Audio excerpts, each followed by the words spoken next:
Christmas is coming, and this year there is one name on your list that you can't seem to cross off. They deserve the perfect gift. A gift that will entice screams of joy. A gift that will be met with leaping hugs. But those are not signs of a truly great gift. That comes when they disappear to the basement for hours, exploring faraway lands on their new Xbox One S-Grade Battlefield bundle. Discover the season's hottest gifts at Walmart. Order by 6 p.m. December 23rd. Free pickup Christmas Eve. 4-hour minimum for order processing. Subject to store availability. Christmas better. Save money. Live better. Walmart. Good afternoon. Good afternoon, and thank you for joining us on another episode of A Crazy Dream. Today we have an amazing guest, and what I like about this guest today is that not only is he focused on cooking, wellness, and healing, but he also has an amazing story, and his story shows us how we can overcome diversity, overcome what we're going through in that moment to still offer our gifts and fulfill our purpose. So I am actually going to let him introduce himself. His name is Ian. One of his projects is Bros That Cook, and he has a lot of amazing things that he's doing right now. So I'm going to bring him in and let him tell you a little bit about himself to get started, and we're going to go from there. So Ian, thank you for joining us today.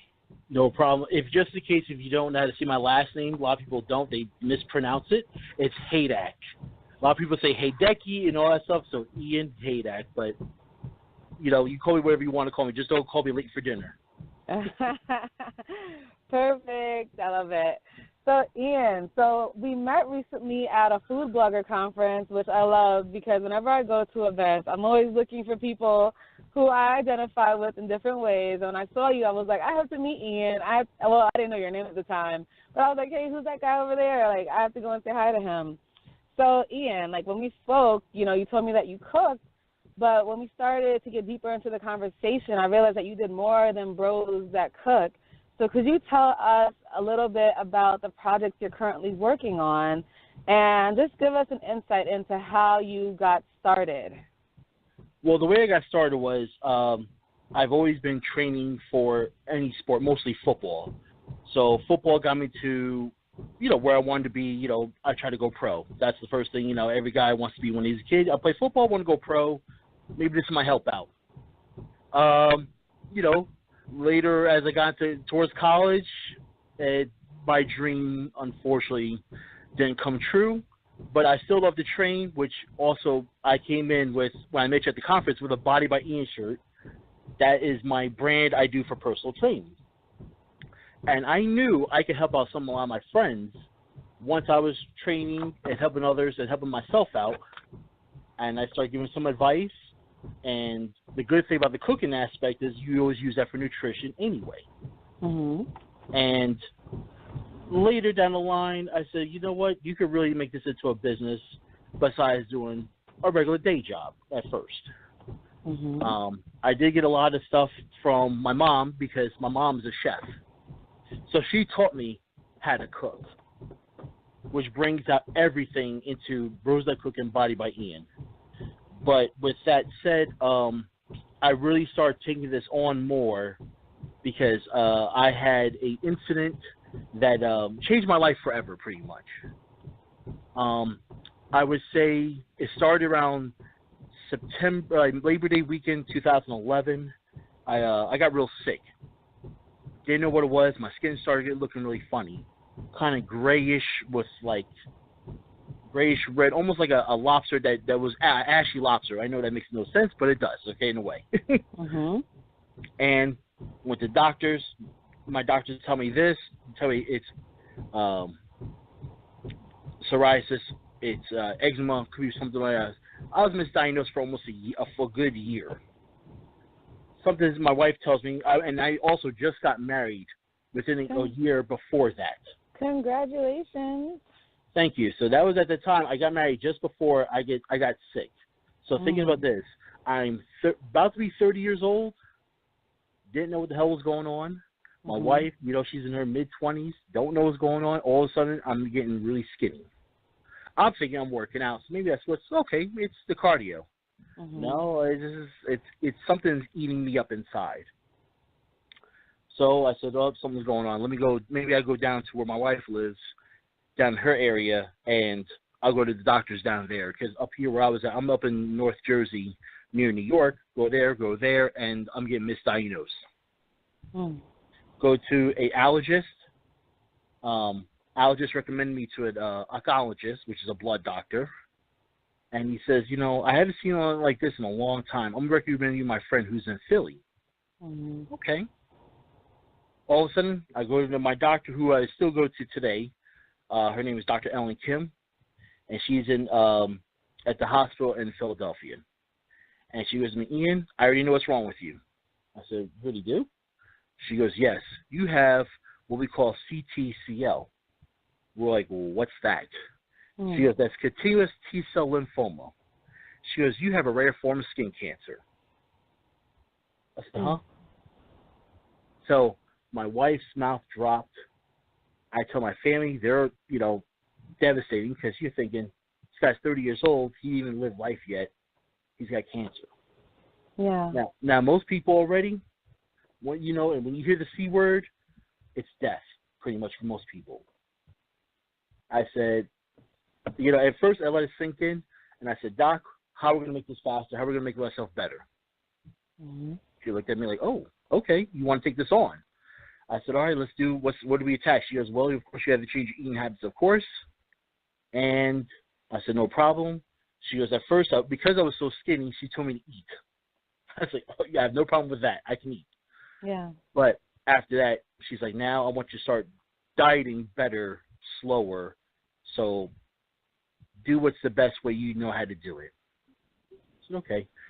All of a sudden I realized where I lived was a food desert, and I noticed that the foods were not the best things to get from the supermarkets. And I was thinking, well, why would I go to organic if I go to the farm itself? Or maybe go to the farmer's market. So then I noticed I go to my produce for the farmer's market. I go to a butcher for my meat. I know at least it's a lot cleaner than going to a typical supermarket. And I've noticed a big difference. My doctor looked at me, she goes, what are you doing differently now? Well, I said, I've been going to a farmer or a farmer's market to get my produce and my meat from the butcher and working out regularly. She goes, oh, wow. She goes, well, whatever you're doing, keep it up. Yeah. Because at first, when you're first diagnosed with cancer, you're going once a month to the doctors. They want to know what's going on with you, monitoring everything. And without what I have, it's 80 different versions of CTCL, which I never knew. And the one I have is non-Hodgkin's, and 6 out of 1 million people get this. So it's not hereditary. I'm thinking, I don't know what's going on. And one thing is, because I'm biracial, so my dad's German, my mom's black, I thought could have been something like that. Maybe because I'm a biracial child, Yeah. But it wasn't that at all. They said, just get it. Yeah. So it's interesting because I was also diagnosed with a condition where it's very rare to actually find this in African Americans. So when I think skin cancer, I wouldn't think of somebody who would have like highly pigmented skin. So, but your example of what happened shows us that these illnesses can arise, without even having like that genetic, like it doesn't always have to be something that's genetically apparent or obvious. So it might not be something that's usually happening in someone of our genetic or in our descent, but it can still arise in us. So you talked about going to the farm, could you tell us more about what made you start exploring that option? Or I know you said, that you were already into food, but when you think about healing through food or healing through lifestyle choices, could you tell us some of the foods that you were looking for, some of the options that you started seeking out? Sure. What I was doing was I figured that I know one thing from supermarkets, they only have a certain variety. But I know the farms got all the varieties of whatever they put out. So I said, what's the best way to do? Let me go talk to the farmers and go from farm to table, like some restaurants do. They go to the farms, pick up the freshest and the most harvest products of that season, whatever it is. They buy a lot of it, or they get whatever they need at a time, and they come on back. Why? Because they want to keep it fresh in their body. or fresh for whoever it's going to. And I started looking. Okay, well, let me check out these farms. Okay, let me check out this stuff, or let me check out this. So I would check out asparagus, of course. Asparagus, a lot of people don't know it's a natural diuretic, so it sucks the water up, makes you lose weight too. I just got into, well, I eat sweet potatoes. I was eating sweet potatoes regular, like everybody else does. But except for I happened to go look into it when I was at a place. They had white sweet potatoes. Never seen it before. So let me try this out. I never seen purple peppers, like not a like everybody has the red, the yellow, the green peppers, and of course jalapenos and all that stuff. But this was a purple pepper. I thought that looks so interesting. And also doing some studies on myself and others who I help out, I figured, well, what's the best way to go? Eat the rainbow. Yeah. So eat a bunch of stuff that's in that color scheme onto your plate. Yeah. And each different color represents different health benefits for you that you normally wouldn't get from just one item. That is so true. So I just started looking and said, what can I get? If I can get something from here, I'm going to get a bunch of it. So if I'm going to get blueberries, raspberries, this is the berry family. Okay, berries we all know those are good for antioxidants, so that's good for my body. And anything I know that can help me get better with my body is what I want. Yeah. So I know that you talked about, you actually working with clients and that physical aspect of it too, because I definitely relate to the food aspect of healing because I had asthma, I had a serious autoimmune condition, and I was able to get myself completely off of medication through changing my diet and my lifestyle. So when you talk about, changing your diet and, your lifestyle, how long would you say it took for there to be a noticeable change in your actual wellness? Like, how long did it take for your doctor to notice this? And have you been, charting this in some way or measuring this in some way so that way you can see how you're progressing as you make these changes? One, I think I have a wife, so she notices things right away. She's more observant than I am when it comes to stuff like that. So when I put on certain clothes, I used to just put on clothes. It didn't matter. It was just because I was used to wearing those clothes. But then I said, wait a minute, I said, let me try this out. Let me put a pair of pants. Oh, this is kind of loose. Now let me get my belt. Oh, I can go a little more now, a notch more. Noticing like that. I'm more of a, pictures are one thing, but the person you look in the mirror, that's the competition. So you're almost competing with yourself every day to get better. Yeah. And that's when I started noticing, wait a minute, certain things are popping out. Certain things look good. Like how I would treat my client, I'm treating myself now. Oh, wow, I've seen different things. Maybe you get more in tune with the body. Maybe you notice that, if I eat this upsets my stomach, so I know I wouldn't eat that anymore. And one thing I notice also, I have to have variety in my food because a lot of people, including myself, can get GI issues, which is some gastrointestinal issues. And then you don't want to be constipated or bloated or whatever. I like to have a bunch of variety of my food, and I don't want nothing bland. So I like to do a lot of the seasonings, and then I'm not trying to do the salty stuff, which, a little salt's okay, but don't go over salt. But you start noticing things on yourself, and I say my doctor really started looking at it. My doctor also, she's pretty funny because she says that she calls me a genetic freak. Because when she first saw me, she's like, okay, I know what you got already. Next month, maybe another 2 months, she saw me after I got this test done, and it looked totally different. She goes, wow, you didn't look like that just a month or two ago. So she's like, okay, let's keep going whatever you're doing. And the better I got, the less visits I have to go see her. And that's how I look at it. When I didn't have to go see my doctor, that means I was doing really, really good. Yeah, I love that. It's like instead of being dependent on them to heal you, you took your wellness and you took responsibility for it. And I think that, a lot of times we look outside of ourselves always for the answer. We're always seeking someone to help us. And when you're going through serious medical issues, it's great to seek out professionals, but at the same time, you're responsible for your healing at the end of the day. So I love that, one of the things you talked about when we actually started the call, which I was interested in, is the fact, you know, you were actually making the decision whether you wanted to transition into this having your business, and, you know, you teach as well.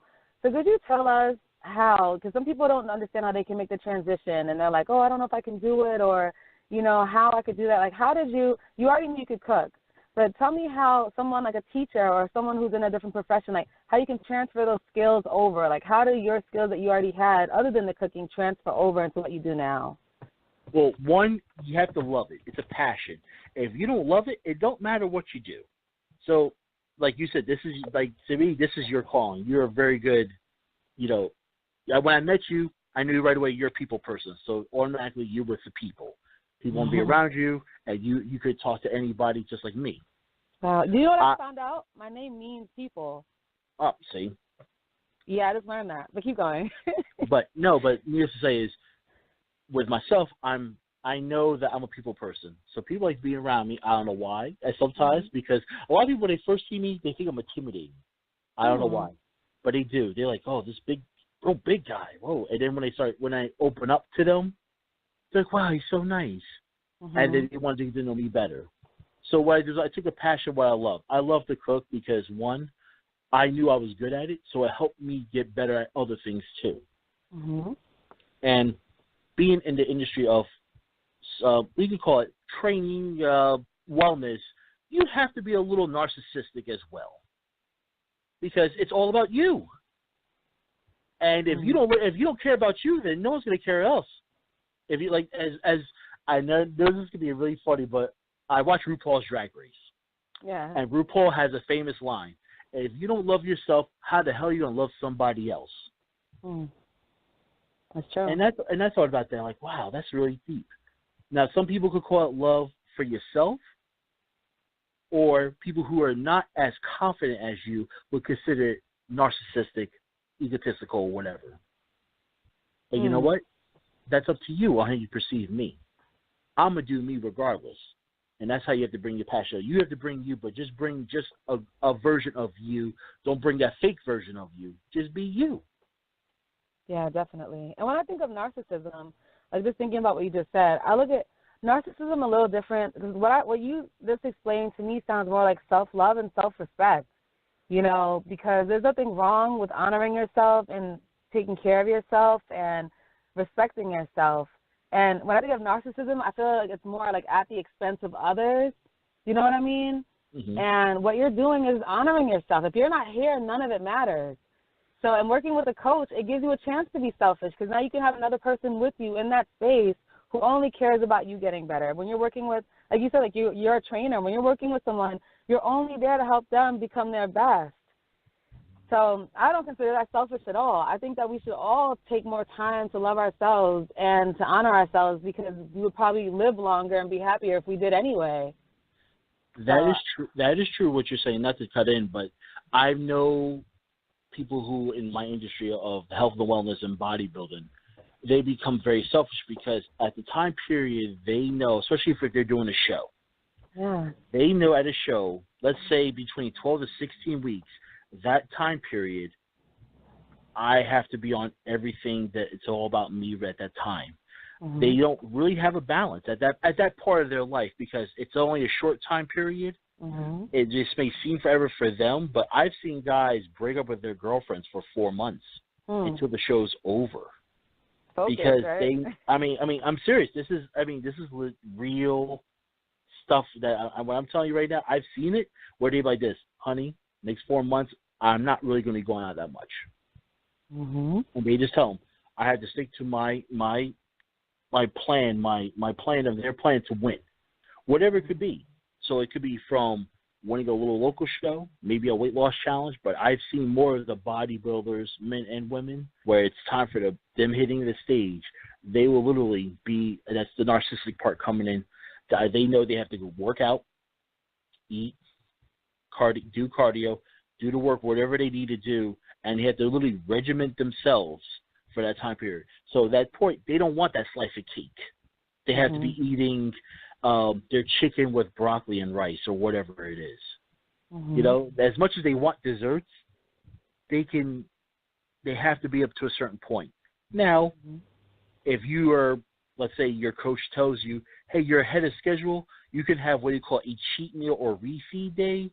That's when they become more balanced, because now the foods that they couldn't have, maybe they can have it at one time for that day, or even, or at one, or depending on how good they are, the whole day. And I've seen it. And it's quite amazing where once you put some carbs back in somebody's body, they're like, whoo, they be your best friend again. Other times, they don't want to talk to you. They're like, leave me alone. You know what it is, too? Because sugar is like that feel. I mean, sugar gives you highs and lows, but it also gives you like a dopamine rush. So that's probably what you get, too. It's like they've been depriving themselves, literally, and so then they get that rush. So it's like they're happy. It's almost like they're like elate. There's like a feeling of elation going on, you know. So I know that, you know, what you were just talking about, you're actually preparing for something coming up this weekend, right? Yes, I am. So could you tell us a little bit about what's going to be happening this weekend? So this weekend, my team and I, it's my first time doing this. I had an event done maybe a few weeks ago. I think it was the week before I met you. It was actually the same weekend I met you. I did a plane pull for Special Olympics. And myself and 19 other guys, so usually your team's up to 20 people to pull a 737, which is a 93,000-pound plane. Maybe 97 the most, but still pretty big. Yeah, with 20 people. With 20 people. And my team won. We got first place for the fastest pull.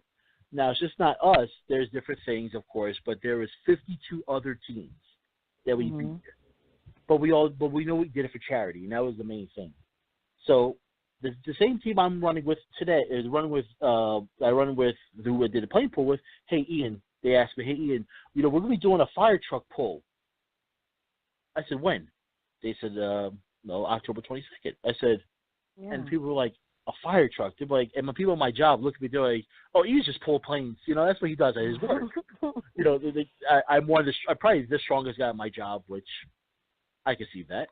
But when they say, oh, Ian just pulls planes, he does really crazy stuff, and that's fine. But so I'm doing a fire truck. My team and I were pulling a fire truck.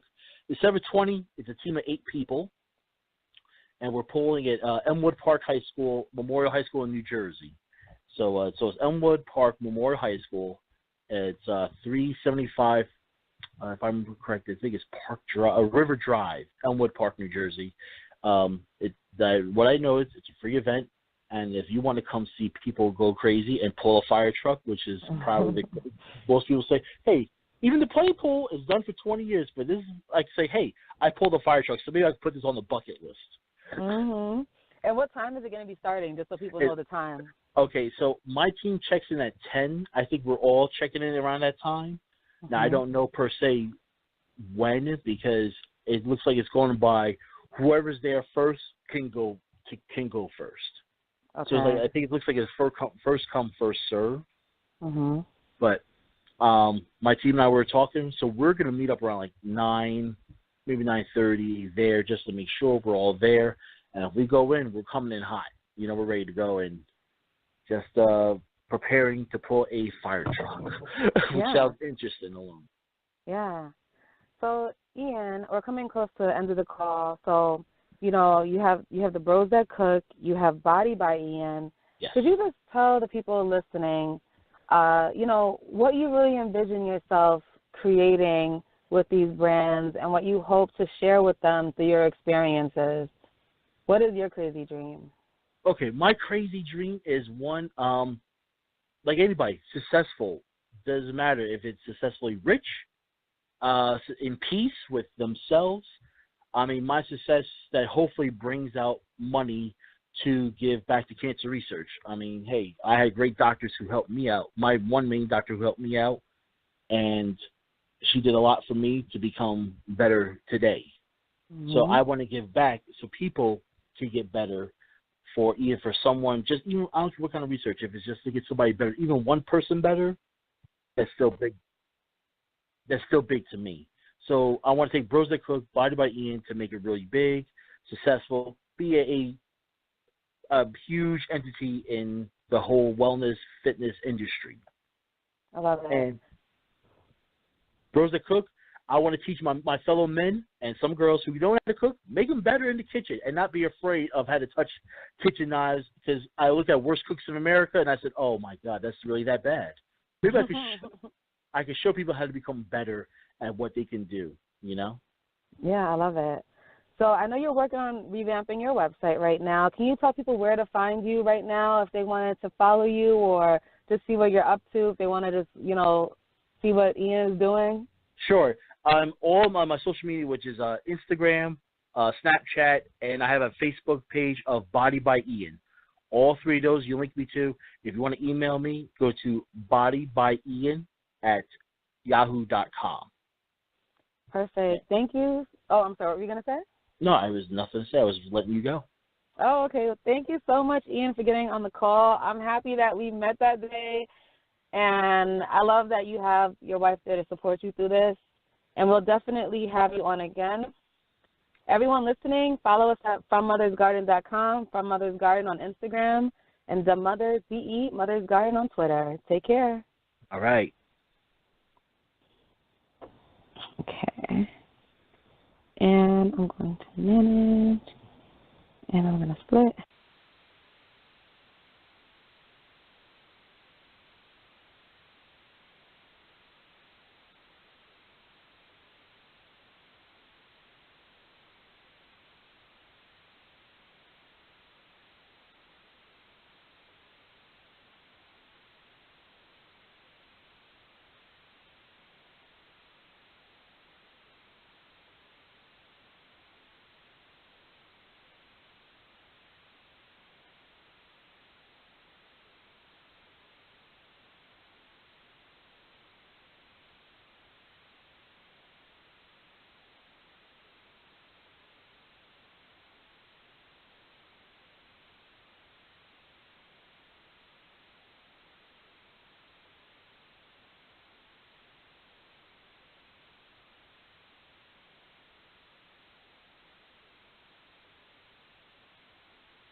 Christmas is coming, and this year there is one name on your list that you can't seem to cross off. They deserve the perfect gift. A gift that will entice screams of joy. A gift that will be met with leaping hugs. But those are not signs of a truly great gift. That comes when they disappear to the basement for hours, exploring faraway lands on their new Xbox One S-Grade Battlefield bundle. Discover the season's hottest gifts at Walmart. Order by 6 p.m. December 23rd. Free pickup Christmas Eve. 4-hour minimum for order processing. Subject to store availability. Christmas better. Save money. Live better. Walmart. Christmas is coming, and this year there is one name on your list that you can't seem to cross off. They deserve the perfect gift. A gift that will entice screams of joy. A gift that will be met with leaping hugs. But those are not signs of a truly great gift. That comes when they disappear to the basement for hours, exploring faraway lands on their new Xbox One S-Grade Battlefield bundle. Discover the season's hottest gifts at Walmart. Order by 6 p.m. December 23rd. Free pickup Christmas Eve. 4-hour minimum for order processing. Subject to store availability. Christmas better. Save money. Live better.